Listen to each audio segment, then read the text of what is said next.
Welcome to ID the Future, a podcast about intelligent design and evolution. Hello, and thanks for joining us. I'm your host, Andrew McDermott.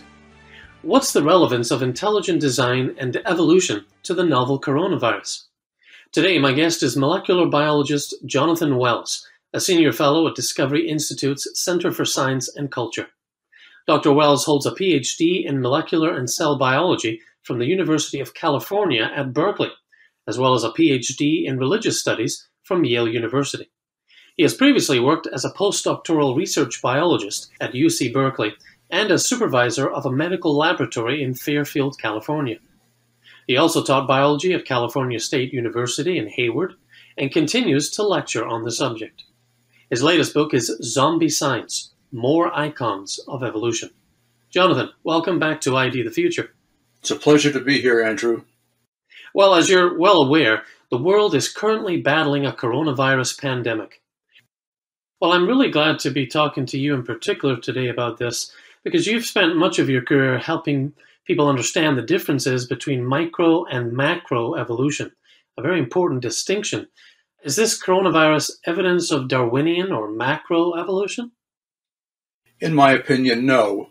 In the 1930s, Darwinian evolutionary biologist Theodosius Dobzhansky distinguished between microevolution and macroevolution. Microevolution refers to minor changes within existing species, and that certainly happens. We can see that everywhere. We can see it in the human species. Macroevolution refers to the origin of new species, organs, and body plans, not just minor changes within existing species.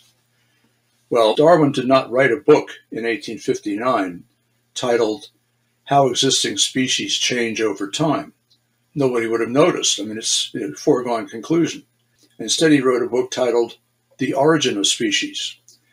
And he had a hypothesis that he thought explained the origin of new species, new organs, and new body plans. In fact, everything we see in living things.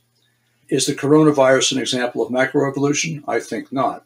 There's several problems. One is that I referred to a minute ago. Viruses are not living organisms. Macroevolution is about living organisms. Second of all, species is not even defined the same way among viruses as it is in living organisms.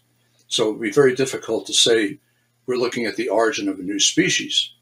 A new virus, certainly, but a new species, I think not. And certainly, of course, not a new organ or a new body plan. Yeah.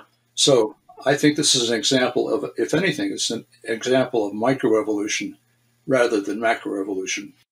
Well, you know that the measures being taken against the 2019 coronavirus pandemic owe nothing to evolutionary theory.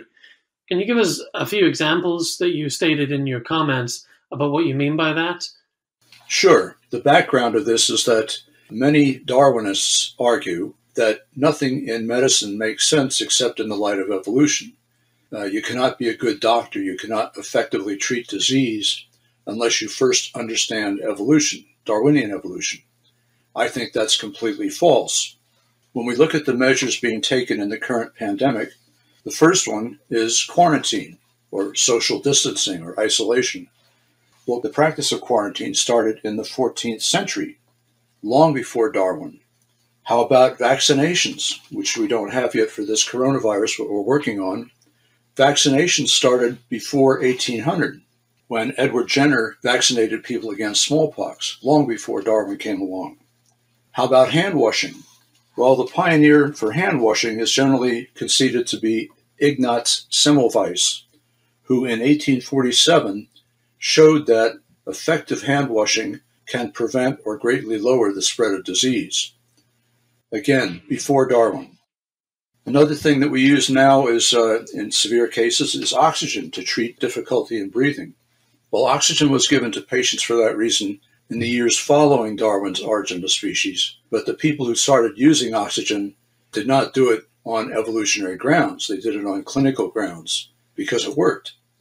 So the major mechanisms we're using against the coronavirus owe nothing at all to evolutionary theory. That's very interesting to look back at the history of those measures that we're also familiar with now.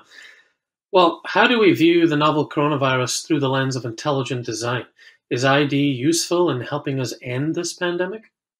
Well, I'm not aware of anyone using intelligent design theory against the disease, but I will say that the measures being taken to combat the disease are based on intelligent design.